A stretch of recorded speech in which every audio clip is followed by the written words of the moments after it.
Voilà, pour une espérance renouvelée en l'Éternel. Donc, c'est le texte de Psaume 40 que je voulais partager avec vous. Et c'est vrai que ce psaume nous parle de l'espoir et l'espoir est fondamental dans la vie de tout être humain. Il est bien à l'origine de nos actions. C'est parce que nous avons cette espérance du meilleur, cette espérance que les choses iront mieux, que nous nous affairons à nos activités, que nous travaillons, voilà, que nous agissons. Nous avons l'espérance qu'au final, nos efforts vont finir par payer et qu'un jour, nous aurons droit au meilleur. Cette conviction est tellement ancrée en nous qu'elle se constate même dans les pires situations que l'être humain peut expérimenter. Alors, il m'arrive souvent d'écouter des témoignages, notamment sur la Seconde Guerre mondiale, et ces déportés dans ces camps de concentration, même dans cette situation d'enfer, gardaient cet espoir de se dire qu'un jour, ils vont être libérés, qu'un jour, ils vont connaître mieux. Et on voit que même dans ces situations les plus catastrophiques, où il semblerait qu'il n'y a plus d'espoir, ben, l'être humain s'accroche encore à quelque chose qui est ancré en lui, qui est fondamental. Et finalement, ôter tout espoir en quelqu'un, ben, cela revient à le faire perdre tout désir d'agir, tout désir finalement même de vivre en fait, lorsqu'on retire l'espoir en quelqu'un. Et c'est aussi fondamental aussi pour les personnes qui passent par la maladie, de garder cet espoir pour tenir bon. Le mental joue énormément dans le processus de guérison. Et ça nous montre encore une fois le côté fondamental de l'espoir. Mais la question, c'est de savoir sur quoi plaçons-nous notre espoir. Alors, sur quoi plaçons-nous notre espoir? J'imagine que vous allez me dire, ben non, sur Dieu, c'est évident, il n'y a aucun souci par rapport à cela. Alors, si c'est le cas, ben, je n'ai plus qu'à me taire et puis on peut terminer le culte là, j'ai plus rien à dire. Mais poussons un peu la réflexion un peu plus loin. Et pour pouvoir mieux répondre à ces questions, il nous suffit de nous demander ce qui compte le plus pour nous. De nous arrêter, mais qu'est-ce qui compte réellement pour nous? À quoi consacrons-nous le plus de notre temps, de notre énergie? Qu'est-ce qui préoccupe nos pensées? Qu'est-ce que nous nourrissons dans nos pensées? C'est aussi la question qu'on peut se poser. Et répondre à cette question nous aidera justement à voir plus clair en nous et pouvoir si réellement nous plaçons réellement notre espoir en Dieu. Alors dans le passage que nous allons étudier, nous allons suivre l'exemple de David qui proclame qu'il a mis tout son espoir en l'Éternel. Alors mais qu'est-ce que cela veut dire? Qu'il a mis tout son espoir en l'Éternel. Qu'est-ce que cela implique et quelles sont les conséquences de tout cela? Donc, ce sont un peu les questions que nous allons que nous allons aborder. Nous allons essayer de répondre à ces questions à travers la réflexion de David dans le psaume 40. Alors, je vous invite à suivre la lecture avec moi. Il commence au chef de chœur, psaume de David. J'ai mis tout mon espoir en l'Éternel. Il s'est penché vers moi. Il a prêté l'oreille à mes supplications. Il m'a fait remonter du puits de destruction et du fond de la boue. Il m'a remis debout, les pieds sur un rocher, et il a affermi mes pas. Il a mis dans ma bouche un cantique nouveau et la louange pour notre Dieu. Quand ils verront ce qu'il a fait, ils seront nombreux à le craindre et à mettre leur confiance en l'Éternel. Bienheureux l'homme qui fait confiance à l'Éternel et ne se tourne pas vers les gens orgueilleux et enclins au mensonge. Ô Éternel mon Dieu, toi, tu as accompli tant d'œuvres merveilleuses, et combien de projets tu as formés pour nous. Nul n'est semblable à toi. Je voudrais redire tes merveilles, mais leur nombre est trop grand. Tu n'as voulu ni offrande, ni sacrifice. Tu m'as ouvert l'oreille, car tu n'as demandé ni holocauste, ni sacrifice pour le péché. Alors j'ai dit, voici, je viens dans le rouleau du livre. Il est question de moi. Je prends plaisir à faire ta volonté, mon Dieu. Et ta loi est gravée tout au fond de mon cœur. Dans la grande assemblée, j'annonce la bonne nouvelle de ta justice. Je ne la tairai pas. Éternel, tu le sais. Non, je ne me retiens pas d'exprimer ce que tu es juste. Je proclame bien haut combien tu es fidèle et que tu m'as sauvé. Non, je ne cache pas ton amour, ta fidélité dans la grande assemblée. Et toi, ô Éternel, tu ne retiendras pas loin de moi ta tendresse. Ton amour, ta fidélité sans cesse me protégeront. De malheurs innombrables, je suis environné. Mes transgressions m'accablent. Je n'en peux supporter la vue. Elles dépassent par leur nombre les cheveux de ma tête. Je n'ai plus de courage. Veuille, Éternel, me délivrer. Éternel, hâte-toi de venir à mon aide. Qu'ils soient couverts de honte, remplis de confusion, ceux qui en veulent à ma vie. Qu'ils battent en retraite, qu'ils soient déshonorés, ceux qui désirent mon malheur. Qu'ils dépérissent sous le poids de la honte, ceux qui ricanent à mon sujet. Mais que tous ceux qui se tournent vers toi se soient débordants de joie. Oui, qu'en toi ils se réjouissent. Et que tous ceux qui aiment ton salut redisent constamment que l'Éternel est grand. Moi, je suis pauvre et malheureux, mais le Seigneur prend soin de moi. Toi qui es mon secours et mon libérateur, mon Dieu, ne tarde pas. Voilà, un psaume, comme on le voit, rempli d'émotions, avec cette confiance en l'Éternel, mais en même temps, cette détresse que David expérimente, qu'on voit notamment dans la deuxième partie de ce psaume. Et c'est intéressant parce que parmi tout ce sur quoi David aurait pu compter, et la liste est vraiment longue, puisque je vous rappelle que David était roi, était un roi puissant, un roi riche. On se rappelle que David était un homme plutôt très compétent. Lorsqu'on lit 1 Samuel et 2 Samuel, c'est un excellent berger, un excellent musicien, un excellent guerrier, un excellent administrateur aussi, puisqu'il a réformé un peu le fonctionnement cultuel aussi d'Israël.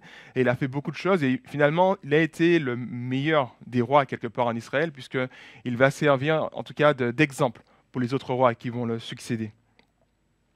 Donc on voit que David aurait pu compter sur beaucoup de choses en fait, sur ses capacités, il aurait pu compter sur ses hommes qui étaient aussi très compétents à son service, sur son influence, sur son autorité. Et parmi tout cela, non, il décide plutôt de mettre tout son espoir en l'Éternel. Alors, je trouve que c'est intéressant de prendre conscience de cela, de voir qui est David et de voir le choix qu'il a fait, parce que ça devrait nous pousser aussi à réfléchir, étant donné qu'on n'a pas, me semble-t-il, cette liberté que David avait.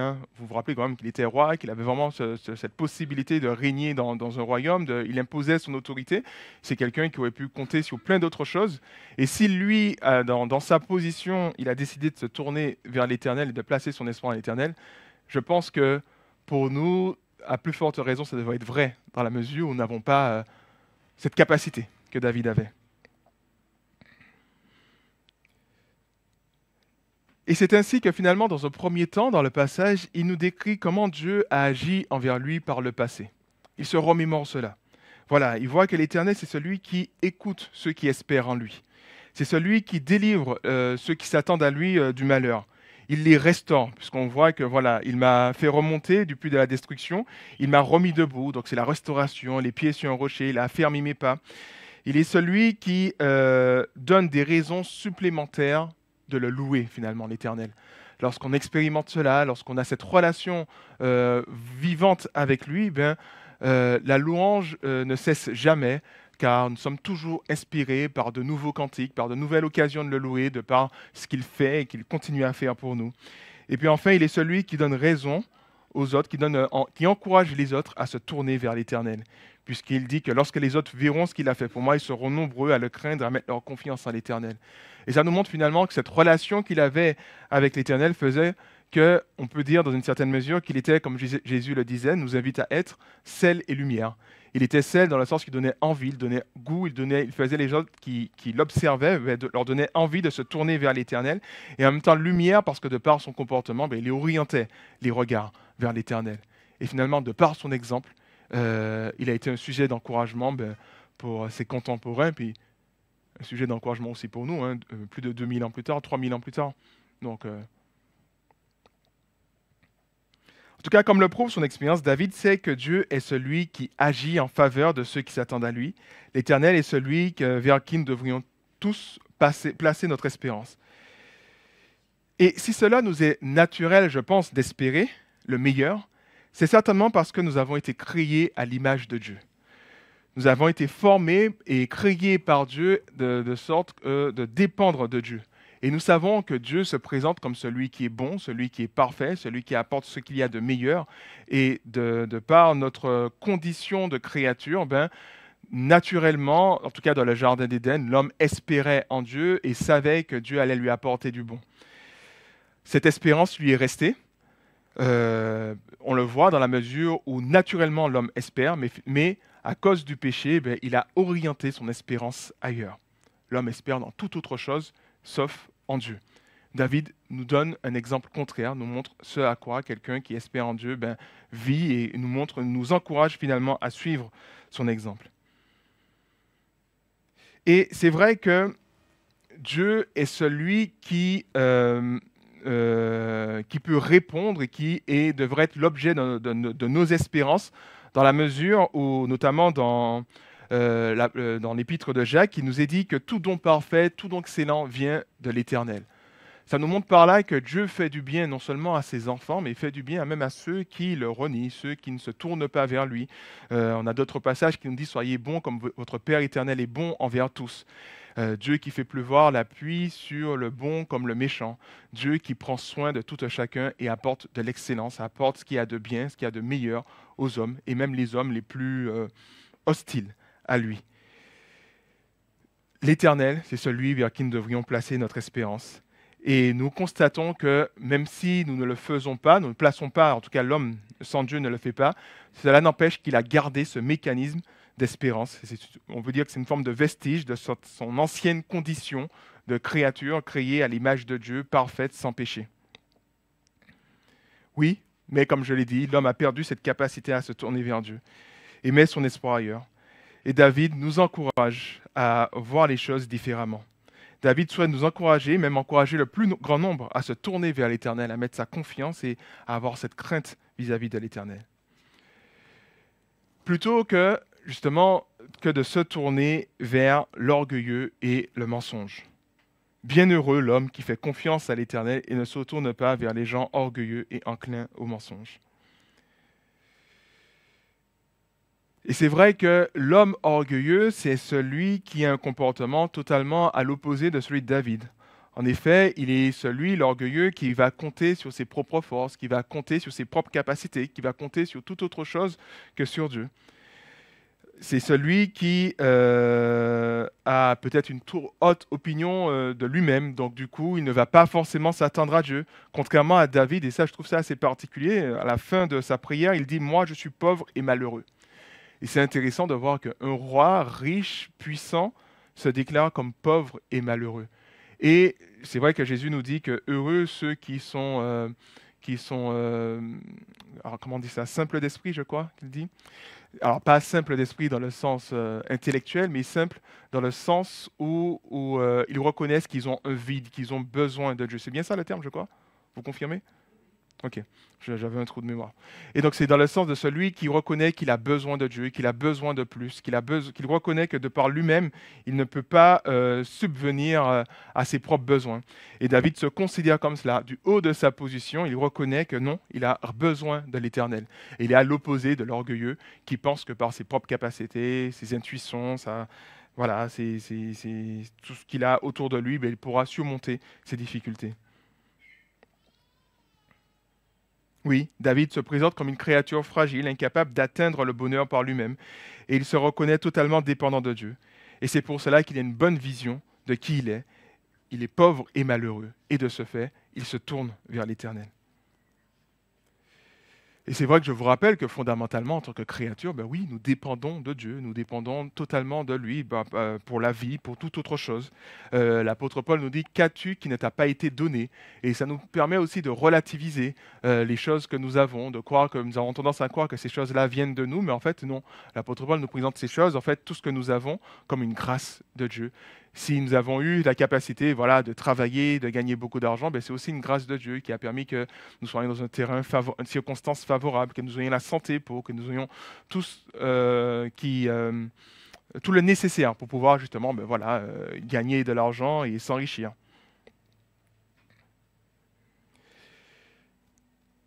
Et oui, nous avons tendance à croire que nous pouvons par nous-mêmes, par nos propres capacités, nos choix, notre intuition, surmonter nos malheurs.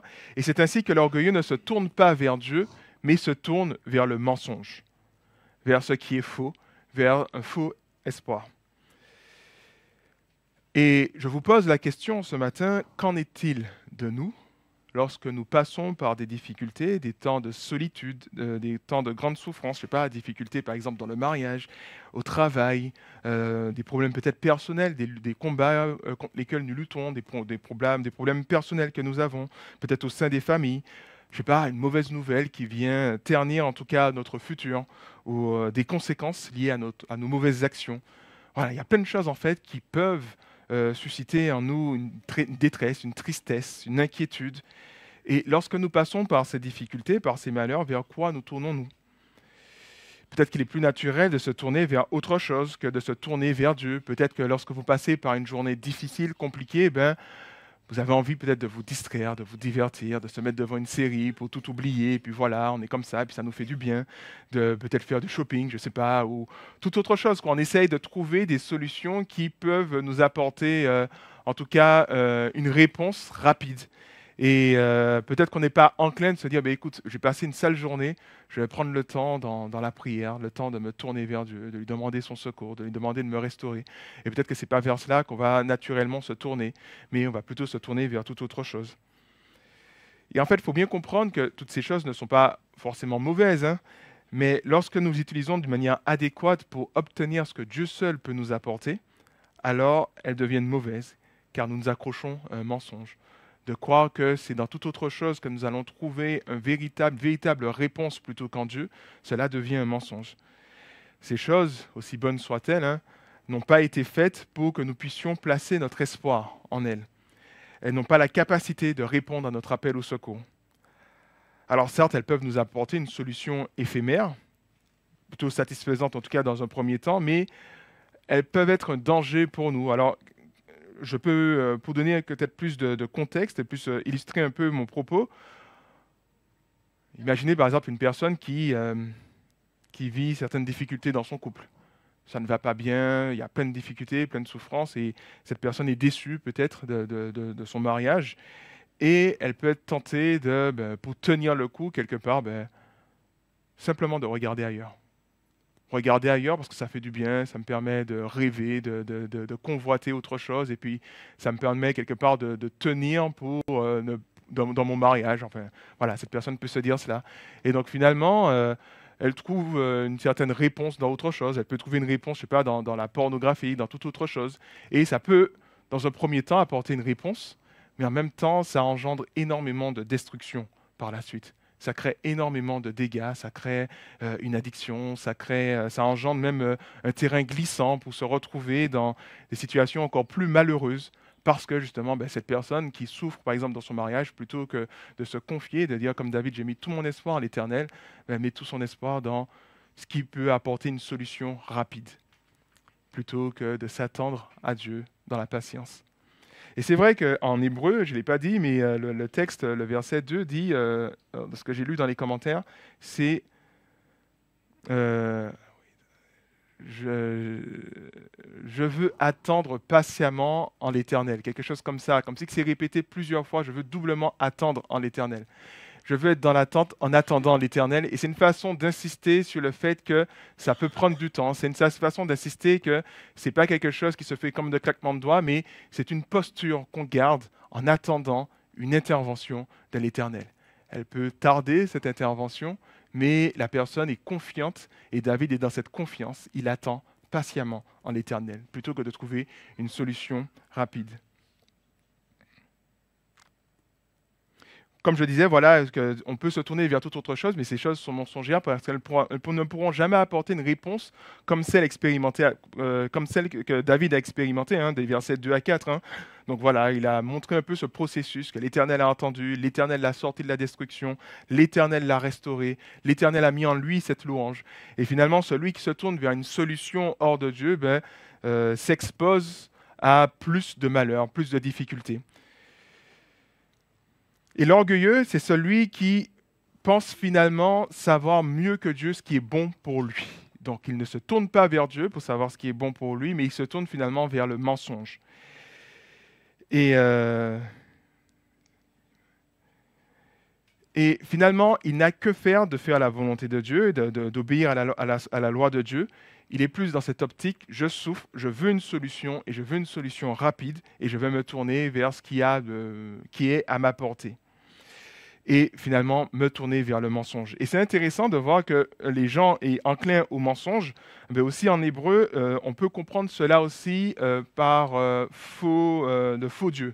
Mensonge, faux Dieu, c'est à peu près le même terme en hébreu.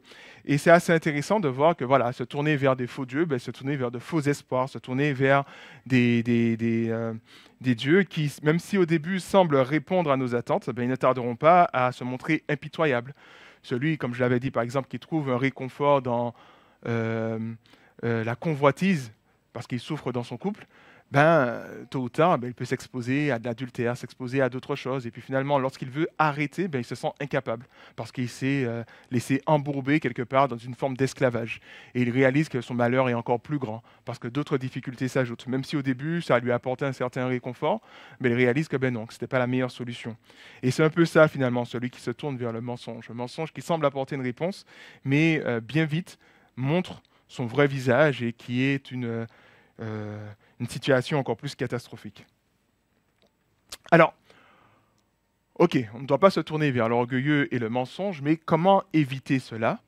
Comment mettre en place les bonnes dispositions pour placer notre espoir en l'Éternel et s'attendre à lui? Alors, heureusement pour nous, David donne aussi la réponse dans son passage, donc on va se baser sur ce qu'il nous dit. Mais avant de répondre à cette question, j'avais un petit exercice à vous proposer, et là je vous invite à répondre à haute voix.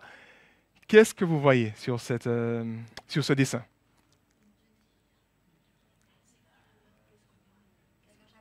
Une jeune fille, d'accord, quoi d'autre? Pardon? Une vieille dame. Alors, une jeune fille ou une vieille dame?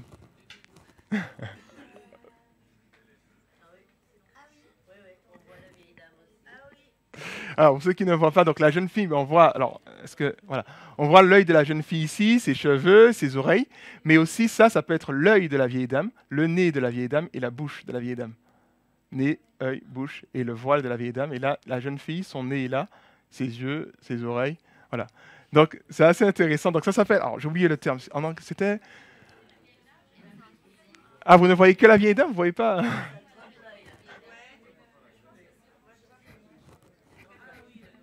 Bon, en tout cas, il y a les deux. Il y a cette jeune fille, comme je vous disais, avec son chapeau, voilà, machin.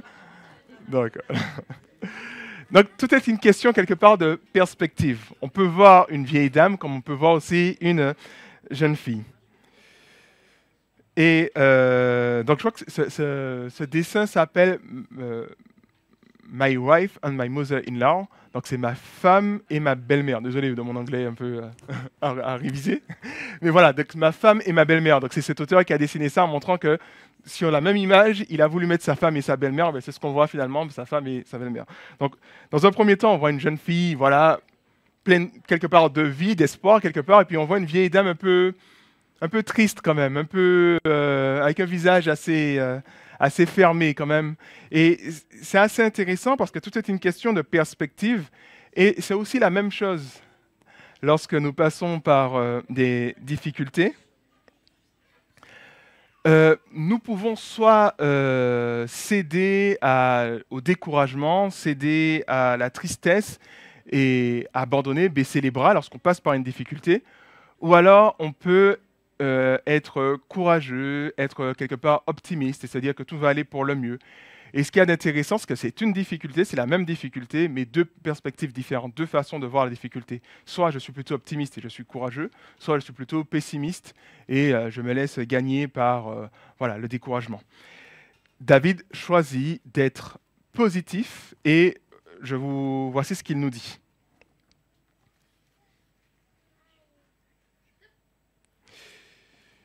Ô Éternel, mon Dieu, toi tu as accompli tant d'œuvres merveilleuses et combien de projets tu as formés pour nous. Nul n'est semblable à toi. Je voudrais publier, redire tes merveilles, mais leur nombre est trop grand. Et puis un peu plus loin, verset 10, dans la grande assemblée, j'annonce la bonne nouvelle de ta justice. Je ne la tairai pas. Éternel, tu le sais. Non, je ne me retiens pas d'exprimer que tu es juste. Je proclame bien haut combien tu es fidèle et que tu m'as sauvé. Non, je ne cache pas ton amour, ta fidélité dans la grande assemblée. En fait, qu'est-ce que David est en train de faire? David prend le temps, alors qu'on va voir par la suite qu'il passe par des difficultés, mais il prend le temps quand même de louer l'Éternel. La louange n'est pas simplement quelque chose d'accessoire dans la vie du croyant, une activité que nous faisons de temps en temps ou alors qu'on fait uniquement le dimanche. Non, nous sommes amenés à vivre une vie d'adoration et de louange constante vis-à-vis de Dieu. Cette capacité à nous émerveiller des œuvres de l'Éternel pour nous. Cette capacité à reconnaître la bonté de l'Éternel pour nous. Et voilà, et cette reconnaissance nous aide justement à résister à l'appel de l'orgueilleux et du mensonge et à placer notre confiance en l'Éternel. Comment David résiste au mensonge, comment il résiste à cette position de l'orgueilleux qui se détourne de l'Éternel, qui ne compte pas sur l'Éternel, il prend le temps de se rappeler les bontés de l'Éternel. Il prend le temps de les énumérer, il prend le temps de dire combien Dieu a été bon envers lui. Je discutais avec un ami qui me partageait une difficulté. C'était dans la vente d'un appartement qu'il souhaitait vendre, mais il avait du mal à procéder à cette vente. Et c'était vraiment un souci pour lui, parce que ce sont des frais en fait qu'il était amené à payer chaque mois alors qu'il voulait vendre ce bien. Et c'était une vraie souffrance pour lui, une vraie difficulté. Et il est resté longtemps dans cette difficulté jusqu'à ce que l'Éternel lui dise « Mais cet appartement a été un don que je t'ai fait, a été un cadeau que je t'ai fait, donc sois reconnaissant pour cet appartement. » Et finalement, il a changé de perspective. Plutôt que d'être déçu, d'être triste par rapport à cela, il a pris le temps de remercier Dieu pour cet appartement. Remercier Dieu parce que cet appartement l'a servi. Donc même si là, il est dans cette phase de vente et c'était difficile pour lui, Dieu a répondu à son besoin de logement. Cet appartement a été une source de bénédiction pour lui. Et il a pris le temps vraiment de remercier Dieu pour cela. Et puis il me disait que quelques temps après, il a trouvé un acheteur. Et alors, ça ne veut pas dire que c'est quelque chose de magique, il faut juste dire merci pour quelque chose et puis la chose va s'opérer. De toute façon, on verra cela par la suite. Mais ça nous montre quand même dans quelle disposition de cœur Dieu veut que nous soyons lorsque nous passons par des difficultés, savoir être dans la reconnaissance. Alors bien entendu, je suis conscient de cela, que ce n'est pas toujours facile d'être dans la reconnaissance. Vous passez par une journée extrêmement compliquée et difficile, je ne sais pas, dans le couple, au travail ou intérieurement, vous êtes déçu de vous-même, je ne sais pas par quoi vous passez. Et j'imagine que ce n'est pas toujours facile de se dire je vais louer Dieu. C'est pas ce qu'on a envie de faire. On a plutôt envie de se plaindre, plutôt envie peut-être se mettre sous sa couette, je sais pas, ou je sais pas ce que vous faites, mais voilà, on a envie de toute autre chose. Et c'est là que le psaume 103 nous rappelle cette réalité. Vous savez, le psaume 103 nous dit, le psalmiste dit « Mon âme bénit l'Éternel et que tout ce qui est en moi bénisse son Saint-Nom ». Et c'est assez fort parce qu'il donne cet ordre à son âme. On a l'impression qu'il n'a pas envie de le faire, mais il donne cet ordre à son âme « Bénis l'Éternel pour tous les bienfaits qu'il fait pour toi ». Et c'est comme s'il se fait violence, il s'oblige à le faire. Et finalement, celui qui met tout son espoir en l'Éternel n'est pas celui qui reste passif à attendre l'action de Dieu, mais c'est celui qui est dans cette attente active. Et cette attente active commence déjà par glorifier Dieu, le louer, le remercier. Je vous l'ai déjà dit, en général, on se focalise uniquement sur la difficulté que nous avons et on a tendance à oublier tout ce qui est autour de nous. Mais en fait, Dieu nous bénit, Dieu continue à nous bénir, nous donner plein de choses, mais en fait, on est focalisé uniquement sur ce problème-là et on a du mal à se détacher de ce problème. La louange nous aide à prendre du recul, à prendre de la hauteur, nous fait réaliser, mais attends, c'est vrai que tu as cette difficulté, telle souffrance, telle maladie, tel ceci, tel cela, mais en même temps, regarde de manière générale, tu vois que je suis toujours là et tu vois que je prends toujours soin de toi. Tu vois qu'il y a de quoi me louer, me remercier. Comme dit David, ces merveilles sont trop nombreux pour redire tes merveilles, mais j'aimerais le publier, redire tes merveilles, mais leur nombre est trop grand, dit David. Et c'est vrai que c'est cette réalité, lorsqu'on prend le temps de remercier Dieu, comme nous dit ce chant, tu verras en adorant combien le nombre en est grand, compte les bienfaits de Dieu. Donc on imagine que pour lui, ça a dû lui coûter, en tout cas d'être dans cette reconnaissance, mais il a fait cet effort et il nous invite à le faire. Et peut-être quelques conseils pratiques par rapport à cela. Voilà, lorsque nous passons par des difficultés, c'est bien, comme je disais, de prendre ce recul, de prendre le temps de le remercier, peut-être d'écouter de la louange aussi, ça peut nous aider, de lire des psaumes aussi de louange, ça peut nous aider. Enfin voilà, il y a plein de choses qui peuvent nous aider à être sensibles à la bonté et à la grâce de Dieu dans ce que nous vivons, en quelque part, afin d'avoir un bon regard, d'avoir la bonne perspective face à la difficulté et d'être dans les bonnes dispositions pour placer tout notre espoir en l'Éternel. Si on ne fait pas ça, on sera tenté par autre chose, par d'autres solutions. Alors, dire notre reconnaissance à Dieu, c'est une bonne chose, mais elle perd tout son sens si nous ne sommes pas dans les bonnes dispositions. Je vous l'ai dit par rapport au témoignage de cette personne qui a remercié Dieu pour son appartement. Si vous vous mettez à faire la même chose en pensant, ben voilà, j'ai qu'à remercier Dieu pour telle chose, comme ça, ben, je remercie Dieu pour mon chômage, comme ça, il va me donner tout de suite un travail. Si vous êtes dans cet état d'esprit, ben, je crois que vous vous trompez. Et David le dit aussi à sa manière, dans une certaine mesure. Et voici ce qu'il nous dit. Versets 7 à 9. Tu n'as voulu ni offrande ni sacrifice, tu m'as ouvert l'oreille, car tu n'as demandé ni holocauste ni sacrifice pour le péché. Alors j'ai dit, voici, je viens dans le rôle du livre, il est question de moi. Je prends plaisir à faire ta volonté, mon Dieu, et ta loi est gravée tout au fond de mon cœur. Peut-être que vous ne voyez pas le lien tout de suite, mais le lien, en fait, c'est tu n'as voulu ni offrande ni sacrifice. Les offrandes, les sacrifices avaient pour but justement de conserver cette relation avec Dieu. C'était un acte de religion, un acte religieux, un acte cultuel que l'Israélite était amené à faire.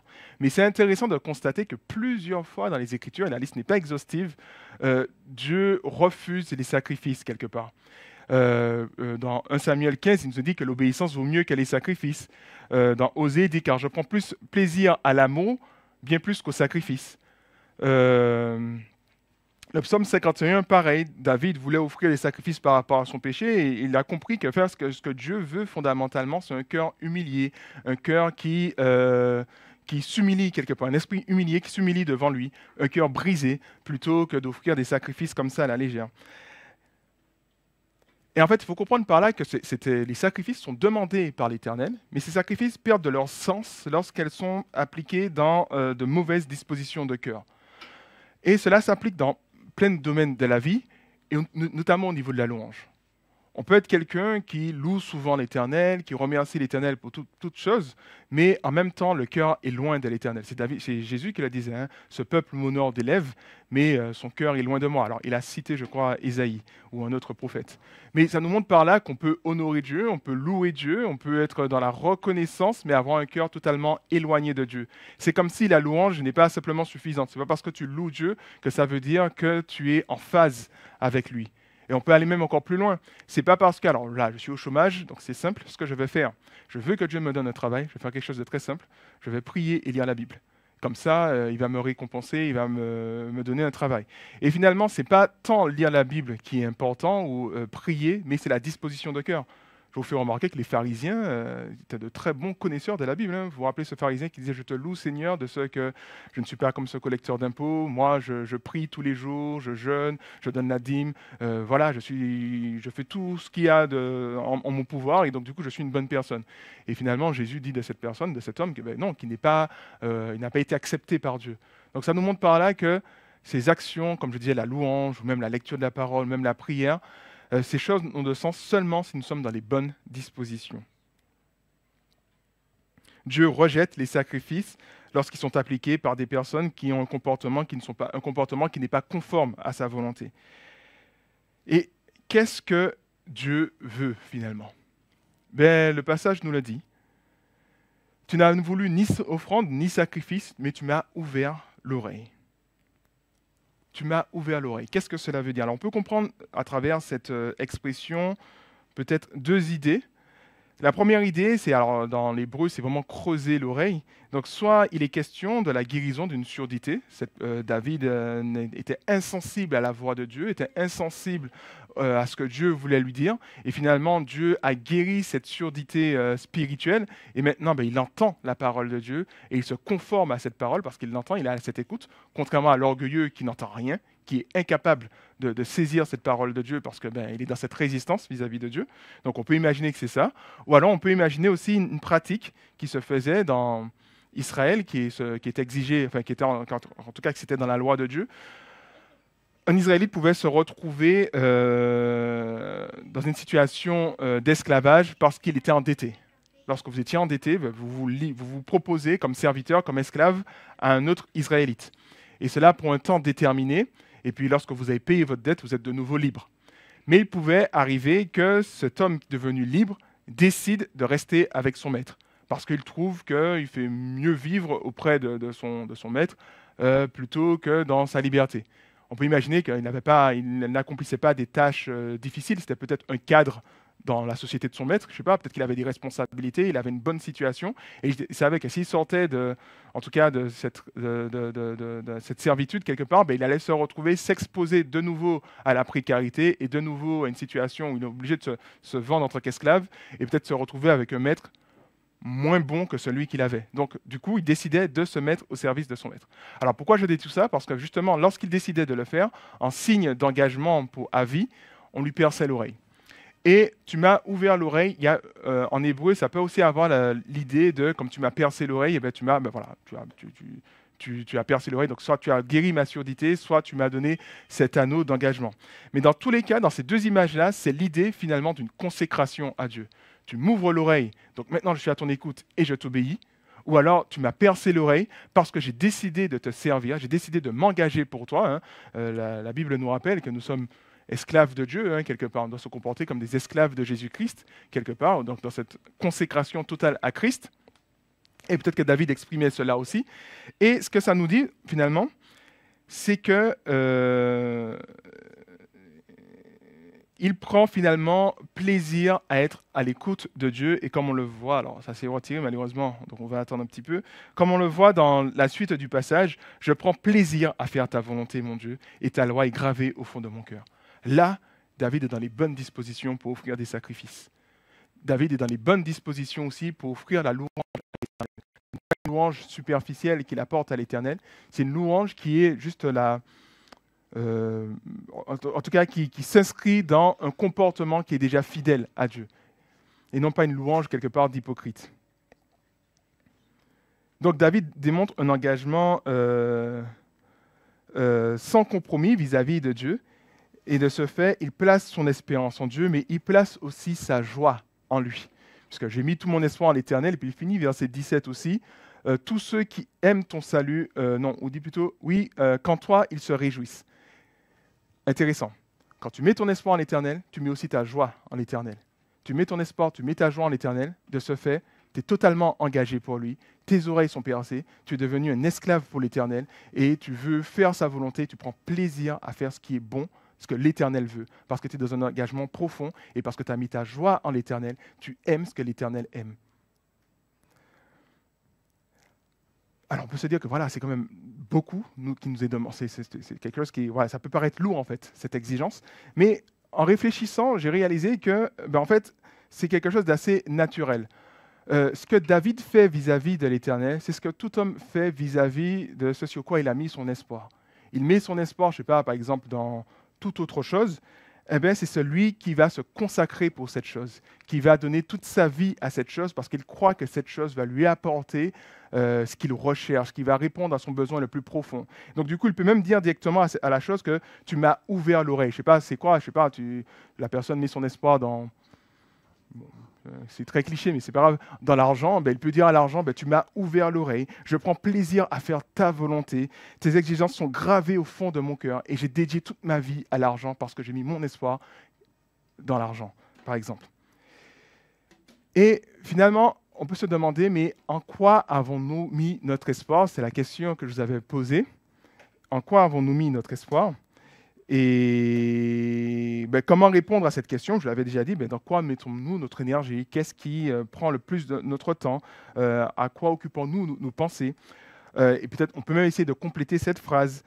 Si j'avais, alors je serais beaucoup plus heureux, ou alors je serais beaucoup plus heureux ou plus satisfait. Donc si j'avais, et c'est à vous de répondre à cette question. Et si ce n'est pas Dieu qui est la réponse, en tout cas à cette phrase voilà, que vous voulez dire, à ce moment-là, c'est autre chose. Et finalement, vous vous retrouvez comme David, mais pour la chose qui est devenue l'objet de votre espérance. Alors, je constate qu'il est 12h06 et j'avais encore 1 heure de choses à dire. Non, je rigole, c'est pas énorme. Donc, je vais essayer d'avancer quand même.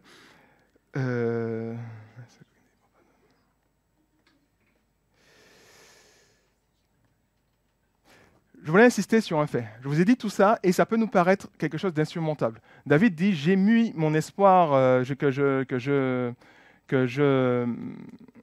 prends plaisir à faire ta volonté. Toute ma joie, c'est de faire ta volonté. » Et peut-être que ce n'est pas le cas pour vous. Peut-être que c'est compliqué pour vous. Peut-être que vous vous sentez mais vraiment totalement démunis, perdus par rapport à cela. Et est-ce que ça veut dire que mettre son espoir en l'Éternel, c'est forcément aimer sa loi et obéir à sa loi sans se rater? Et je dis cela dans le sens, ça veut dire, est-ce que ça veut dire par là que le secours de Dieu, est-ce que ce secours dépend de notre obéissance, de notre capacité à écouter? Plus j'écoute, plus Dieu va me sauver. Et la réponse, je pense que c'est non, que ça ne dépend pas de nous, mais ça dépend de la grâce de Dieu. Alors j'essaie d'aller plus vite, donc je saute un peu mes notes, j'espère que vous allez réussir à suivre. Mais ça dépend directement de, voilà, comme je l'ai dit, de la grâce de Dieu. Et c'est assez intéressant parce qu'on retrouve cela dans le texte. David a dit qu'il fait la volonté de Dieu, il a dit qu'il écoute ce que Dieu lui dit, mais en même temps, il dira un peu plus loin, mes transgressions m'accablent, je ne supporte plus la vue, elles dépassent par leur nombre les cheveux de ma tête. Donc il montre par là qu'il pêche contre l'Éternel. Il montre par là que son espoir n'est pas tout le temps à l'Éternel. Si son espoir était tout le temps à l'Éternel, il n'aurait pas péché. Et ses transgressions sont juste le reflet du fait qu'il s'est orienté vers autre chose. Mais en même temps, il est celui qui reconnaît que l'Éternel est celui qui vient à son secours. Veuille, Éternel, me délivrer. Éternel, hâte-toi de venir à mon aide. Donc l'idée, c'est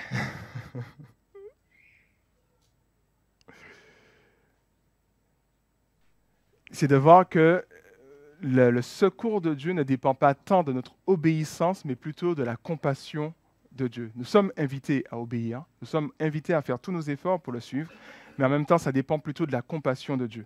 Et cette idée peut ressortir aussi dans notre passage, un Dieu fidèle, même quand nous sommes infidèles. Et comment je vois cela dans le passage? David est conscient de son appel, verset 8. Il dit « Je viens dans le rouleau du livre, il est question de moi. » Il est question de moi dans le rouleau du livre. Dans les Écritures, il est question de moi. Ce qu'il est en train de dire par là, c'est qu'il est conscient de son appel, de son élection vis-à-vis de Dieu. Il sait qu'il a été appelé notamment par Samuel, qui est venu le chercher.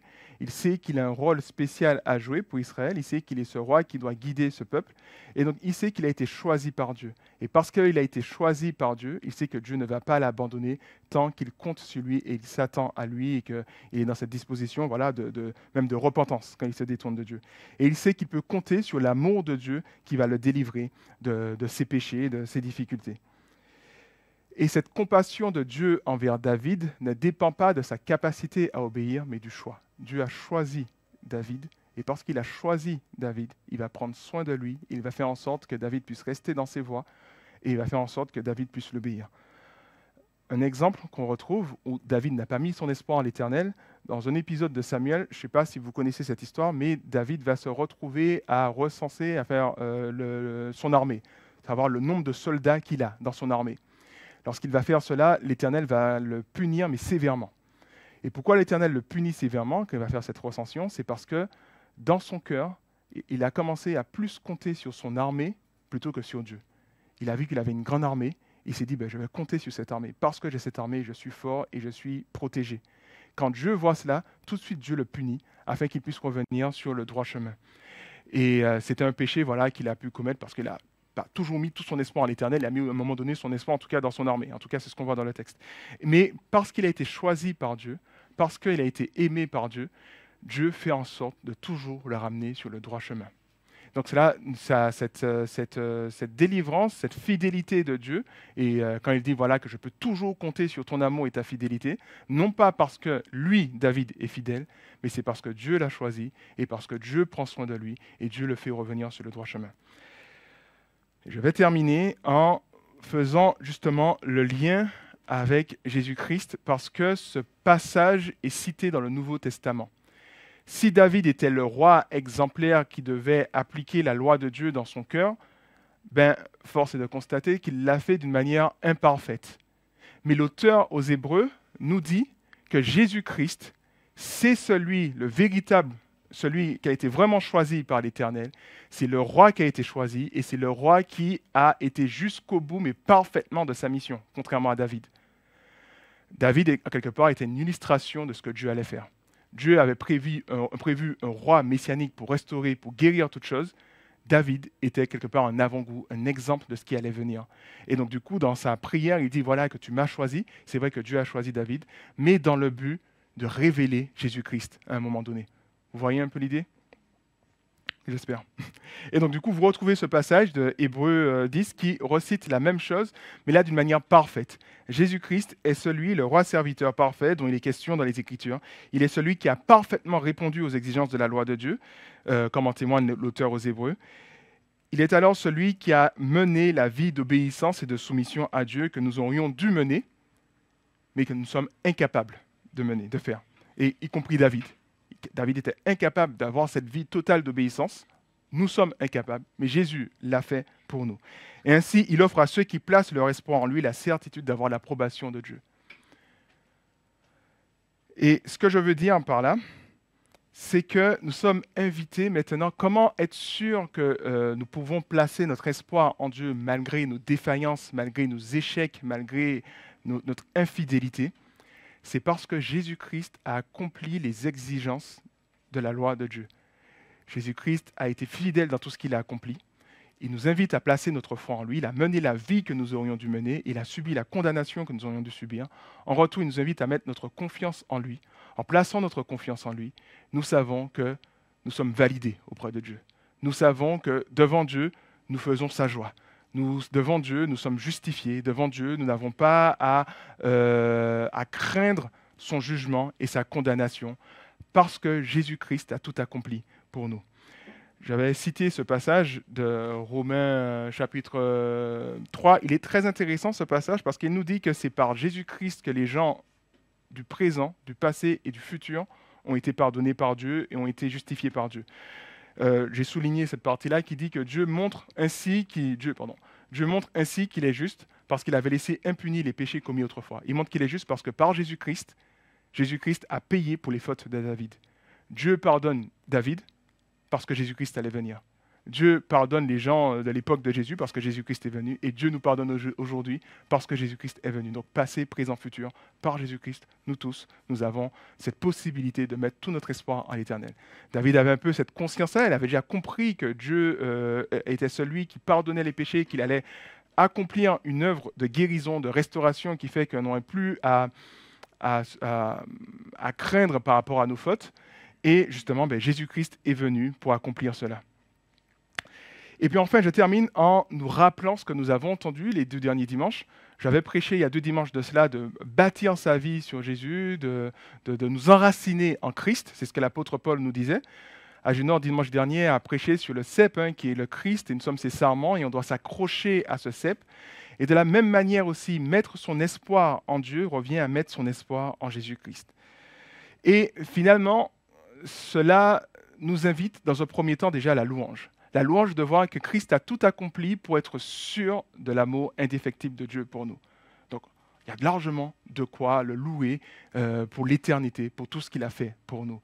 Et finalement, on a cette reconnaissance de savoir que nous sommes approuvés par Dieu, nous sommes aimés par Dieu, nous avons la certitude de sa fidélité, de son amour pour nous, parce que Jésus-Christ. Parce qu'il est celui qui a été annoncé, qui a tout accompli pour nous. Maintenant, nous sommes vus favorablement par Dieu et nous sommes sûrs que rien ne peut nous séparer de son amour. Donc j'ai mis tout mon espoir en l'Éternel malgré ma défaillance, malgré mes échecs, malgré mes péchés, malgré toutes ces choses. Je mets tout mon espoir en l'Éternel parce que Jésus-Christ. Donc déjà, la reconnaissance à cause de Jésus. Et puis ensuite, il est celui qui nous garantit, comme je l'ai dit, l'amour indéfectible de Dieu en tout temps. Et cet espoir, finalement, nous permet de faire tous nos efforts pour vivre en conformité avec la parole de Dieu.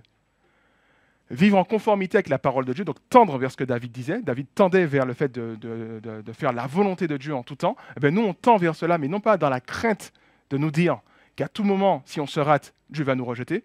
Tu dis, ah, tu t'es raté, ben non, je te rejette. Non, on le fait tout en sachant que son amour est là et son amour est indéfectible. Donc ce n'est pas dans la crainte qu'on fait nos efforts en se disant que si on se rate, Dieu va nous punir. On le fait plutôt par un élan de joie et parce qu'un amour qu'on a déjà reçu. Dieu nous a prouvé son amour. Il nous a prouvé combien il s'était dédié à nous, enfin il s'est tourné vers nous, il a tout fait pour nous et il ne cesse de nous manifester sa grâce. Et nous, par reconnaissance, on se dit, mais Seigneur, tu m'apportes trop, tu me fais trop de bien, je suis obligé de te manifester ma reconnaissance par mon obéissance. Parce que, justement, comme l'a dit David, voilà, tes œuvres sont merveilleuses, elles sont trop nombreuses pour que je puisse les énumérer. Et je constate cela chaque jour. Et donc, de ce fait, c'est motivé par cette reconnaissance vis-à-vis de l'amour de Dieu que je décide de faire tous les efforts. Ce qui veut dire par là que je peux me rater, mais je ne perds pas cet amour de Dieu.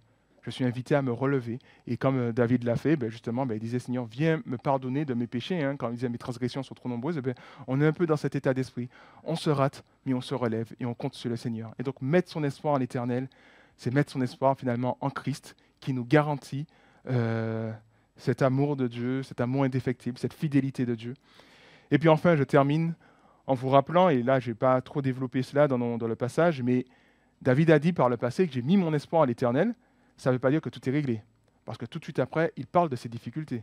Donc ça nous montre par là qu'on a mis notre espoir à l'Éternel, mais ça n'empêche pas que d'autres difficultés vont venir. Peut-être que vous passez par une difficulté, Dieu va vous délivrer, mais ça ne veut pas dire qu'il n'y en aura pas d'autres. Il y en aura toujours d'autres qui vont venir.